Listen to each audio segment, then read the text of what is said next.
సరిగ్గా 16 రోజుల్లో గరుడ పురాణంలోని చావు బతుకులకి మధ్య ఉండే 16 అధ్యాయాల గురించి మనం మాట్లాడుకుందాం. ఈరోజు మొదటి రోజు కనుక గరుడ పురాణంలోని మొదటి అధ్యాయం గురించి మనం మాట్లాడుకుందాం.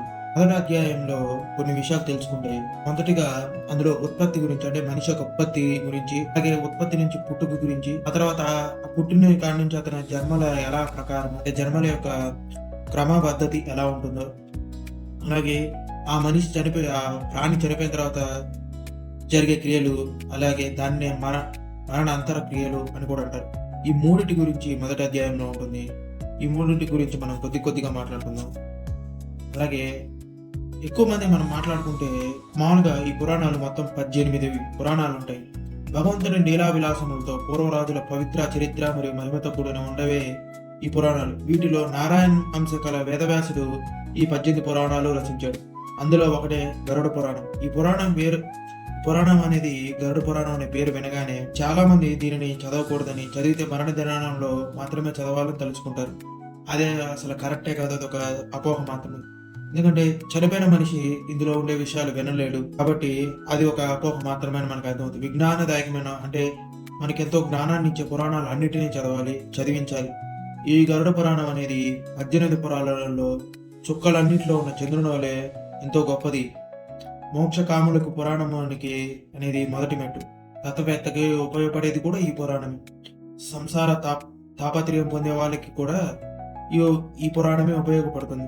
మరణం తర్వాత జీవుని యొక్క గమనం గురించి తెలిపేదే గరుడ పురాణం. జీవి ఏ బాధలు పొందుతున్నాడో, ఎక్కడెక్కడ ఉంటున్నాడో, ఆ చనిపోయిన వ్యక్తికి చేయాల్సిన కర్మకాండలు, వాటి విధి విధానాలు, సంస్కరణలు ఈ పురాణాల్లో, ఈ గరుడ పురాణంలో చెప్పబడింది. మృత్యు యొక్క స్వరూపము, దాని ఫలితాలు, అలాగే దాని యొక్క శాంతి మార్గముల గురించి కూడా చెప్పబడింది. ఈ గరుడ పురాణం నందు చక్కగా చెప్పబడినది. ఇదేదో అపరాధం మోయబడింది అనేది భావించకుండా ప్రతి ఒక్కరు ఖచ్చితంగా చదవలసిందే గరుడ పురాణం. మన మొదటి అధ్యాయం మొదలు పెడితే, భారతీయ సంస్కృతి, నాగరికతలు, జీవన విధానము, ఆచార వ్యవహారంలోనిది, కర్మభూమి అనేది భారతదేశం యొక్క ప్రాముఖ్యత. సనాతన ధర్మ నిరూపణ తెలియాలంటే పురాణాలు మాత్రం ఖచ్చితంగా చదవాలి. అలాగే ఈ పురాణాలు 18 అని తెలిసిన విషయం. ఈ 18 పురాణాల్లో గరుడ పురాణం అనేది మనిషికి ఇహలోక సుఖదుఖములను, పరలోక గతులను పొందిన జీవికి చేయు కర్మకాండలు పూర్తిగా చెప్పబడడం అనేది జరిగింది. కావున ప్రతి మనిషి, ముఖ్యంగా ఈ వీడియో చూస్తున్న వాళ్ళు లేదా వీడియో గురించి తెలుసుకున్న వాళ్ళు ప్రత్యేకించి ఈ విషయాలు గ్రహించాలి. చేసుకున్న వారికి చేసుకున్నంత సుఖం కలుగును, ధర్మ మార్గమును వేడవకుండా ప్రతివాడు ప్రవర్తించాలి. ఇక మొదటి అధ్యాయంలో ఉత్పత్తి, పుట్టుక గురించి మనం మాట్లాడతాం.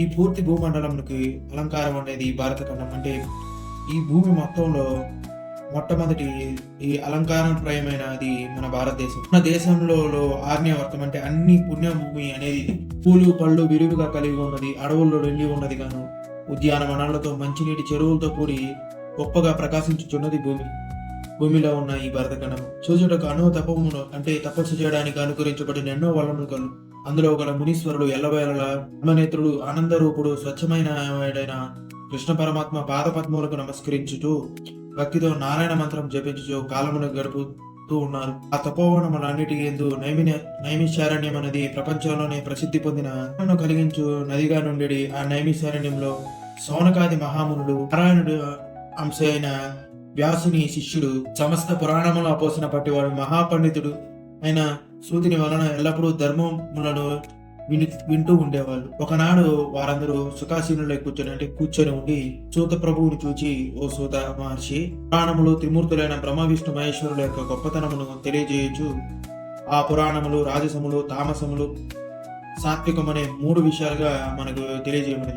ఇందులో సృష్టికర్త అయిన బ్రహ్మ గురించి చెప్పేనవన్నీ రాజసమ పురాణాలుగా, శ్రీ మహావిష్ణువు గురించి చెప్పేనవన్నీ సాత్విక పురాణాలుగా, అలాగే మహేశ్వరుడు గురించి చెప్పేవన్నీ తామస పురాణాలనిగా, ఈ 3 విధానమైన త్రిగుణ స్వరూపాలు గల పురాణాలు మేము నీ వలన ఇంతకు ముందుగా బ్రహ్మ శివ పురాణములను విని ఉన్నాం.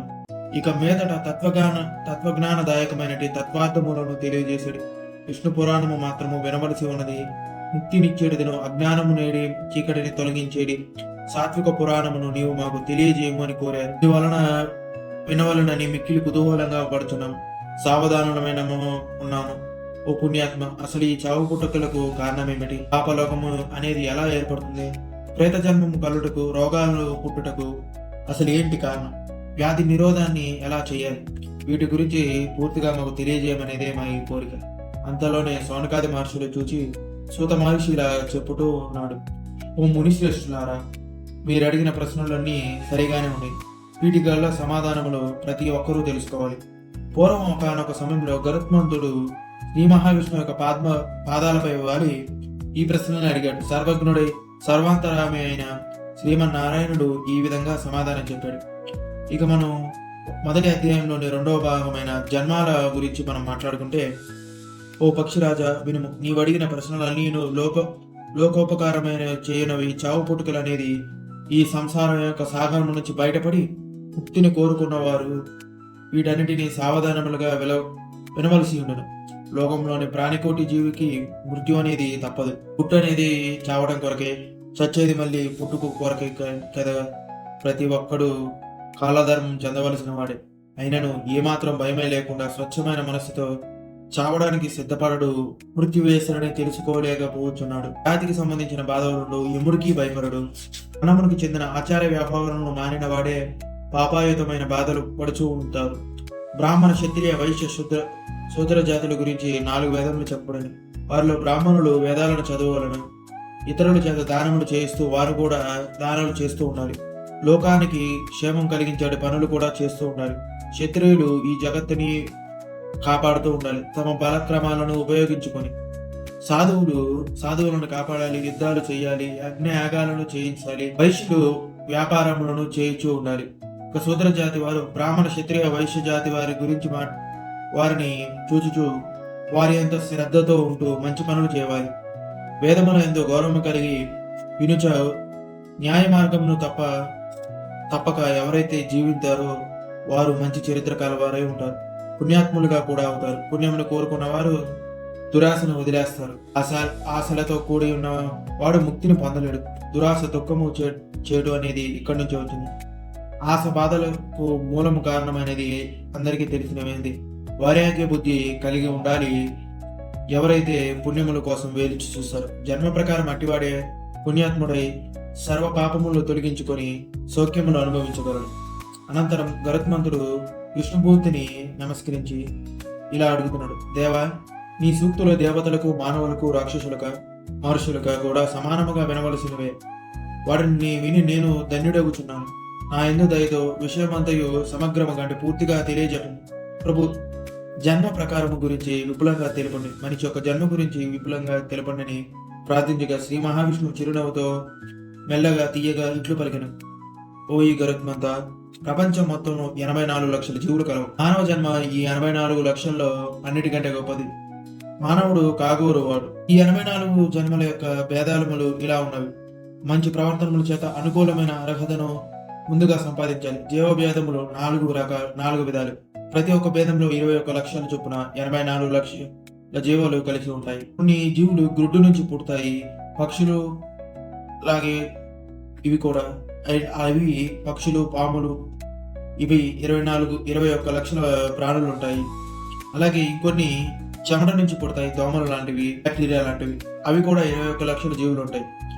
అలాగే పశువులు, మనుషులు లాగా బిడ్డ రూపంలో బయటకు వచ్చే జీవులు 21 లక్షలు ఉంటాయి. అలాగే ఇంకొన్ని వృక్షములు లాగా ఉండేవి 21 లక్షలు.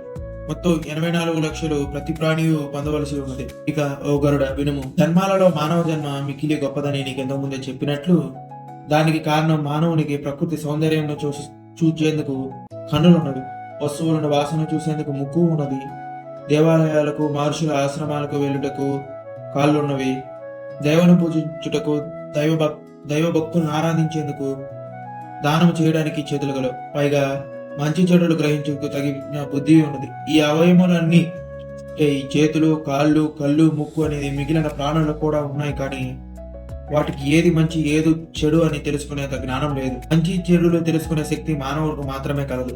కాబట్టి మానవుడు సృష్టి అంతా మహనీయుడగుచూ ఉన్నాడు, మొదటివాడిగా పరిగణించబడుతూ ఉన్నాడు. మానవ జన్మ నశించు జీవుల పుణ్యం ఎక్కువగా చేసి ఉండవలను. అంతేగాక అగ్రవర్ణముల వారు అనగా బ్రాహ్మణ, క్షత్రియ, వైశ్యకులమైన పుట్టుటకు మిక్కిలి కష్టపడవలను. మానవుల్లో కొన్ని జాతులు, శూద్రుల్లో మున్నగు జాతులందరూ పుట్టినవారు, గత జన్మలో పాపాత్ములైన వారు, సమస్త ప్రాణులకు ఆహార నిద్ర భయ మైథునములు సహజ ధర్మములు బుద్ధి బలము మానవులకు గొప్ప శక్తి మానవ జన్మం ముందు ఎన్ని జన్మలు కలిగేందును దాని వరుస క్రమమును తెలిపెదము విను అని విష్ణు భగవానుడు గరుత్మంతుడికి ఈ విధంగా చెప్పాడు. ప్రేతము అలాగే దేహము ధరించిన తర్వాత ముందుగా పిశాచ దేహం, తర్వాత పక్షి జన్మ, తర్వాత పశువు జన్మ, ఆ తర్వాత మానవ జన్మ అనేది కలుగును. మానవ జన్మ ఎందు బ్రాహ్మణుడిగా పుట్టడం అనేది మిక్కిలి శ్రేష్టము. వేదములను చదువుచు ఆచార వ్యవహారములతో కూడి ఉండి ధర్మబద్ధముగా భగవంతుని యందు భక్తి కలిగిన వారింట పుట్టుట మిక్కిలి గొప్పది. మంచి వంశంలో పుట్టి అంతనే పుణ్యము రాదు. వంశములకు తగిన మర్యాదలు, మంచితనము, విద్య, వినయము మొదలగు సద్గుణములు కలిగి ఉండాలి. ఎవరి యందు విషయాసక్తులు కాకూడదు. అన్ని అనర్థములకు ఇంద్రియములే కారణమని గ్రహించాలి. ఇంద్రియ నిగ్రహమును కలవాడే పండితుడిగా పిలువబడతాడు. వేదాధ్యయనము వలన పండితుడు అతడు కాలేడు.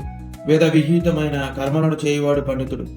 ఇంద్రియములు విషయములకు ఎట్లు కారణభూతాడు అగుచో ఉన్నాడో చెప్పేదను వినుమ అని చెప్పాడు ఆయన. అరణ్యమునందు ఒక కిరాతుడు హాయిగా పిల్లని గ్రోవిని ఊదుచుండను. ఆ గాన మాధుర్యమునకు అమాయకమైన జింకపిల్ల అక్కడికి వచ్చి అతని వలలో చిక్కుకున్నది, బాధపడుతూ ఉన్నది. జింకపిల్ల తన చెవుల యొక్క ఇంద్రియ యొక్క వల్ల దుఃఖం పొందింది. మరి ఒక చోట ఒక బోయవాడు ఒక మగ ఏనుగుని పట్టుకున్నకు ఒక గోతిని తవ్వి దానిపై ఆకులు కప్పి దాని ఎదురుగా తాను పెంచుకుంటున్న ఒక ఆడ ఏనుగుని ఎరగా పెట్టాడు. దానితో కలిసి సుఖించుదామని ఆ మదగ జనము ఆశపడి వచ్చి ఆ గోతిలో పడిపోయింది. ఆ ఏనుగు యొక్క దుఃఖము పాపం యొక్క స్పర్శ యొక్క ఇంద్రియం ద్వారానే కదా సుఖం పొందుదామని బాధలు కొని తెచ్చుకుంది. అట్లే తేనెడి యొక్క మిక్కిలి కష్టము తేనె సేకరించిన దానిని ఒక బోయవాడు దొంగలించుకొని ఈగలను చెట్టుతో సహా తగలబెట్టి ఆ తేనెటీగలను చంపి ఆ తేనెను స్వీకరిస్తాడు. అది నాలుగు యొక్క కోరిక వలనే కదా జరుగుతుంది. చేప గాలమునికి పెట్టి ఉన్న ఎర కోసం ఆశపడి వచ్చింది. గాలమునికి చిక్కి వస్తుంది. దాని బాధకు కారణం తన ముక్కు యొక్క ఆశ. కోరికలతో రగిలిపోయాడు మానవుడు పరాయి స్త్రీల బాహ్య సౌందర్యం చూసి పరవశుడైపోతున్నాడు. వారితో కలిసి వారిని అనుభవించాలని పెద్దల చేత అందరి చేత తిట్లు తింటూ ఉంటాడు. దీనికి కారణం అతని కన్నులు అనే ఇంద్రియమే కదా. అయిన లోకమునందు గల జీవరాశులన్నీ ఇంద్రియాలములకు లోనే ఎన్నెన్ని బాధలు పడుచున్నారో గ్రహించుతూ కదా. ఆశ వలననే ఇదంతయు జరుగుతున్నది. ఆశ వీడిన వాడు విజయం పొందగలడు. అతనికి విషయ సంబంధం కోరికలు అనేవి ఉండడు. జితేంద్రియుడు అంటే ఇంద్రియాలను జయించిన వాడు దేనికి భయపడకుండా మరణమును కూడా ప్రేమతో ఆదరించగలడు. సుఖములకు సంతోషపడకుండా దుఃఖములకు చింతించకుండా సుఖ దుఃఖాలతో సమానంగా చూడగలిగిన వాడే ఇంద్రియాలను పూర్తిగా జయించిన వాడవుతాడు. అట్టివాడు సంసారం చేయుచులను భార్యతో సంసార సమయంలో తప్ప మిగతా సమయంలో అంటి ముట్టకుండా ఉండగలడు. మూర్ఖుడే సంసారం గొప్పదని తలచుచు బ్రతికే నిత్యమని తలుచు డబ్బే అన్నిటికీ మూలమని తలుచుచూ ఉంటాడు. డబ్బులకు ప్రాణాన్ని లంకెగా ప్రవర్తించుచు పిలికి కూడా బెచ్చబడు. అన్యాయంగా అక్రమంగా ధనమును సంపాదిస్తూ ఉంటాడు. తన ఆయుర్దాయము తన శ్రేయస్సును మాత్రమే కోరుకున్నాము. మిక్కిలి స్వార్థపరుడుగా ఉంటాడు. డబ్బు ఖర్చు పెట్టి తినడు, దానము చేయడు. ఈ మాత్రం పుణ్యకర్మలకు జోలికి వెళ్లకుండా పాపాత్ముడిగా ప్రవర్తించుచూ ఉంటాడు. ఇంద్రియ నిగ్రహం కలవాడు భగవద్ ఆరాధనతో దాన ధర్మాలతో పరోపకార బుద్ధితో మెలుగుచూ పరమాత్మ స్వరూపమును నుంచి విడివడి పరమాత్మలో లీనమై ఉంటాడు. ఈ పలుకులు విన్న తర్వాత గరుత్మంతుడు మిక్కిలి సంతోషించి శ్రీకృష్ణ పరమాత్మను చూచి ఆది మధ్యాంతరహిత దీనజనత్రైన అనాథ రక్షక మరణాంతర కర్మలను గురించి నాకు సవివరంగా తెలియజేయమని వేడుకొనను. అంతలోనే శ్రీ మహావిష్ణువు దయతో గరుత్మంతుడికి మరణాంతర విషయం చేయవలసిన పనుల గురించి చెప్పుచు ఎవరి కర్మలు ఎలా చేయాలో వారికి ప్రేత జన్మ కలుగునని చెప్పును. మరణాంతర క్రియల గురించి మనం మాట్లాడుకుందాం. ఇంకా ఓ పక్షిరాజా, ఉత్తర క్రియలు జాతి భేదమును అనుసరించి ఉండను. శూద్రులకు ఎద్దును విడిచిపెట్టడం ముఖ్యము. స్త్రీ పురుషులలో ఎవరైనా 5 ఏళ్ల వయసు మించిన వారు చనిపోయినచో సద్గతి కలుగుటకు వారి బంధువులు ఒక ఎద్దును విడిచిపెట్టాలి. ఈ క్రియ మానివేసి ఇతర పనులు ఎన్ని చేసినను ఫలితం ఉండదు. వ్యక్తి మరణించిన తర్వాత 11వ రోజున ఈ ఎద్దుని వదిలేసే ఒక నయనము చేయవలసింది. దానివలన మరణించిన వారికి ముక్తి కలుగును, పుణ్యలోక ప్రాప్తి కలుగును. ఈ పని చేయడానికి కొడుకు, భార్య, మనవుడు, బంధువులు ఎవరైనా కానీ తగిన వారే అవును. అందరిలో పుత్రుడు శ్రేష్టమైన వాడు. తల్లిదండ్రులకు పున్నామ నరకం నుంచి రక్షించేవాడు పుత్రుడే కదా. కుమారుడు తల్లిదండ్రులకు శ్రాద్ధ కర్మలు చేయకపోతే చనిపోయిన వారు ఏ చెట్టు పుట్టను ఆశ్రయించుకొని దెయ్యాలుగా మారి పీడించుచూ ఉంటారు. క్రిమికీటక జన్మలు కూడా ఎత్తుచూ ఉంటారు. కాబట్టి దీపం ఉండగానే ఇల్లు చక్కబెట్టుకునే సామెతను అనుసరించి మొదటి నుంచి మంచి పనులు తప్పకుండా చేయించూ ఉండాలి. వయసు మీరిన తర్వాత ఓపిక లేక ఏ పని చేయలేము కదా. చేతులు కాలిన తర్వాత ఆకులు పట్టుకోవాల్సిన ఉపయోగం అనేది సామెత ఎక్కడి నుంచి వచ్చింది. కాబట్టి మానవుడు పుట్టి జ్ఞానవంతుడు అయినప్పటికీ నుంచి సత్కర్మాలను చేసినచో అతడు మృత్యుదేవతకు భయపడిన అవసరమే లేదు. యముడికి కూడా భయపడు. చెడు పనులు చేయడు. శక్తి వంచన లేకుండా మంచిని కోరుకుంటూ ఉంటాడు. గుణవంతుని పేరుగాంచుచు అనగానే గరుత్మంతుడు నారాయణుడు చూచి, ప్రభు, దానాది క్రియలు ఏమి ప్రయోజనము? మరణించిన వ్యక్తి కొరకు ఏ దానములు చేయాలి? దానాలు చేయకపోతే నష్టాలేమిటి అని అడిగాడు. మానవుడు తానే స్వయంగా దానాలు చేస్తే ఫలితాలేమిటి? అతని తరువాత మరి ఒకరు దానాలు చేస్తే ఏమవుతుంది? ఈ విషయాలన్నిటినీ సవివరంగా తెలుపమని శ్రీమన్నారాయణుడు గరుత్మంతుడు ఇట్లా అడిగాడు. ఓ వానిదయ్య, పాత్ర ఎరిగిన దానము చేయవలను. అందరికీ దానం అనేది చేయకూడదు. అతని యొక్క అర్హత ముఖ్యం. కులమును బట్టి అర్హత అనేది నిర్ణయించకూడదు. అగ్ర కులములలో పుట్టినవాడు బ్రాహ్మణుడైనను సదాచార సంపన్నుడు అంటే వైద్య వేదాంతారుడు జ్ఞాన సంపన్నుడు కానిచో దానము అతనికి తగదు. సత్యవంతుడైన బ్రాహ్మణుడికి ఇచ్చి దానము పుణ్యము లభిస్తుంది. అర్హత లేని వాడు దానమును తీసుకొనచో తరతరములు పాప కోపమున పడిపోతాయి. మనం చనిపోయిన తర్వాత మన కర్మలను చేసేది వారి వలన సద్గతి కలుగునని తలంచుట అనేది అవివేకము అవుచూ ఉంటుంది. ధర్మాన్ని వీడిన వాడికి సద్గతులు కలుగు. ప్రతికి ఉండగానే దానములు చేయవలను. దానములన్నీ ఒకనికి ఇచ్చుట అనేది సరైన పద్ధతి కాదు. గోదానం అనేది ఒక ఉత్తమ బ్రాహ్మణుడికే ఇవ్వవలను. పేరు ప్రతిష్టల కొరకు దానము చేసిన ఫలితం అనేది ఎవరికీ తెలియకుండా గుప్తదానము చేయవలను. బ్రతికి ఉన్నప్పుడే మానవుడు మంచి పనులు చేయవలను. అన్ని దానాలలోనూ అన్నదానం అనేది ముఖ్యమైనది, శ్రేష్టమైనది. అన్నదానం చేయని వాడు మరణించిన తర్వాత అన్నపానములు లేక బాధలు పడును. ఓ పక్షిరాజా, వినుము. దానము చేయదలిచిన వాడు రేపు మాపు అన్నకుండానే వెంటనే చేయవలను. ఎందుచేతనగా ఈ శరీరము అశాశ్వతము కదా, చావు చెప్పిరాదు కదా. వానరాకడా ప్రాణము పోకడా ఎవరికి తెలుస్తును? అన్నదానము తర్వాత గోదానము, దాని తర్వాత ఎద్దును విచ్చుట ఉత్తరాయణమునందు శ్రేష్టము. వృక్షోత్తర జనము గురించి చెప్పేదను వినుడు. ఎద్దును విడిచేవాడు పవిత్రుడై నియమనిష్టలతో కూడి ఉండి ఒక ఉత్తమమైన బ్రాహ్మణుని పిలిపించి పితృతర్పమును దైవారాధనమును చేయవలను. మచ్చలు లేని సూడులు తిన్నగా ఉన్న ఎద్దును తీసుకురావలను. ఆ వృషమునికి తెల్లను బట్టలు కట్టి మంచి గంధము పూయవలను. మెడలో పూలదండలు వెలిసి దానితో పాటు 4 పెయ్య దూడలను అంటే చిన్న దూడలను తీసుకువచ్చి వాటికి కూడా ఎద్దునకు వలె అలంకారం చేయవలను. తర్వాత ఆ ఎద్దును పెయ్య దూడలను 3 సార్లు హోమగుండం చుట్టూ ప్రదక్షిణలు చేయించి ఆ హోమం చేయించువాడు ఉత్తర దిక్కునకు నిలిచి ఎద్దును చూసి, ఓ వృషభరాజా, నీవే ధర్మమూర్తివి. బ్రహ్మ ముందుగా నిన్నే సృష్టించాడు అని తలుచుకుంటూ ఎవరి కొరకు ఈ కార్యము చేయబడుచున్నదో వారి కులగోత్రములు అతని చెప్పి పరిశుద్ధమైన నీటిని దాని శరీరమంతా చల్లవలను. తరువాత ఆ ఎద్దు ఆవులతో కలిసి వదిలివేయవలను. దీనినే పురుషోత్తార్జన మందురు. ఈ కార్యము జీవుడు చనిపోయిన 11వ రోజు చేయవలసి ఉంటుంది. అట్లే తపిండీకరణమునకు 10వ రోజున వేదములు తెలిసిన బ్రాహ్మణుని పిలిపించి పూజించి కాళ్ళు కడిగి వెండి దానములు చేయాలి. వెంటనే సాలగ్రామం కూడా దానం చేయాలి. అది ఎట్లాంటి అనేది చెప్పేది తెలుసుకో. సాలగ్రామము చదరపు బుట్టలో పెట్టి పత్తితో చేసిన వస్త్రమును చుట్టి పూలతో అలంకరించి బ్రాహ్మణుడికి దానమివ్వాలి. తర్వాత కంచు గిన్నెలో నెయ్యి పోసి చెరక ముక్కలతో చేసిన పడవలో ఆ కంచు గిన్నెను పెట్టి దాని మీద పట్టుబట్ట కప్పి భగవద్దర్పణముగా బ్రాహ్మణుడికి దానమి ఇవ్వలను. ఈ దానము చేసిన వారు చనిపోయిన తర్వాత వైతరి నదిని సులభంగా దాటుతారు. తర్వాత శయ్యదానం, మంచమును దానం ఇవ్వలను. వెంటనే నువ్వులు తీలదానముగా ఇవ్వలను. నవధాన్యములు 9 రకాల ధాన్యములను దానమై ఇవ్వలను. అట్లు చేసినతో మరణించిన వారి ప్రేతాత్మ ఉత్తమ గతులను పొందేవలను. శ్రాద్ధము చేయనప్పుడు బ్రాహ్మణులకు మిక్కిలి ధనమునిచ్చి సంతృప్తి పరచవలను. ఓ పక్షిరాజా, అందరూ ధర్మబద్ధంగా కర్మలు చేయవలను. శ్రద్ధగా చేసేటిది శ్రద్ధమగు అని సవివరంగా తెలియజేశాడు. రేపొద్దున మనం 2వ అధ్యాయమైన యమలోకము దాని యొక్క వివరణ గురించి మనం మాట్లాడుకుందాం. అలాగే ఈ వీడియో మీకు నచ్చినట్లయితే షేర్ చేసి సబ్స్క్రైబ్ చేయండి. అలాగే ఒక లైక్ చేయండి. అలాగే ఈ వీడియో కింద కామెంట్స్లో ఈ వీడియోలో మీకు నచ్చిన లేదా నచ్చని పాయింట్ ఏదో ఒకటి కింద కామెంట్ సెక్షన్లో టైం అనేది పిన్ చేసి కామెంట్ చేయండి. దాని యొక్క వివరణ గురించి మనం మాట్లాడుకుందాం. అలాగే ఈ వీడియో మీకు నచ్చినట్లయితే షేర్ చేసి సబ్స్క్రైబ్ చేయండి. అలాగే ఒక లైక్ చేయండి. అలాగే ఈ వీడియో కింద కామెంట్స్లో ఈ వీడియోలో మీకు నచ్చిన లేదా నచ్చని పాయింట్ ఏదో ఒకటి కింద కామెంట్ సెక్షన్లో టైం అనేది పిన్ చేసి కామెంట్ చేయండి. శ్రీరామ్.